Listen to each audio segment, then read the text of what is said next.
A teenager was stabbed to death 20 times by 2 of his friends. He was also buried in a makeshift grave near a disused industrial estate, and he was also set alight. His name, Kieran Williams, he was found in a 2.4-foot deep grave in Sunderland, England, 6 weeks after he vanished last Easter.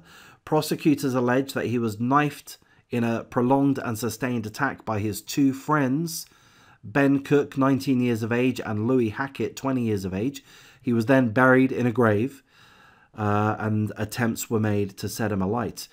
The 2 suspects sent text messages to Kieran after the killings in an attempt to cover their tracks, according to the prosecutors. So they sent things such as, "Where are you, mate? Why are you keeping us waiting?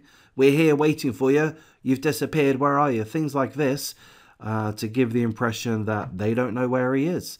Police initially arrested the 2 men on suspicion of kidnapping, but fingerprints were found at the site, at which point the suspects turned on each other and accused each other of the killing.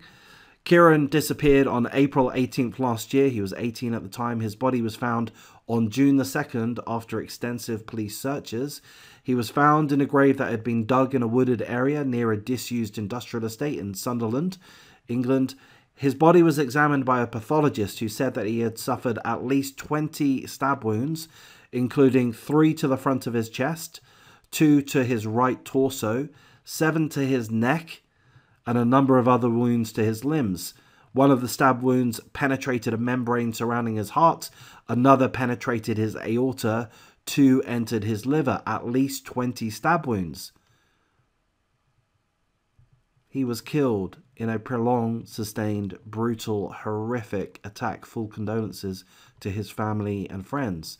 He died due to blood loss as a result of the attack. There was also an attempt to set his body on fire in the grave, but the fire didn't start. There was damage to his clothes, but not to his body. Both of the defendants deny murder, but again, they're both blaming each other.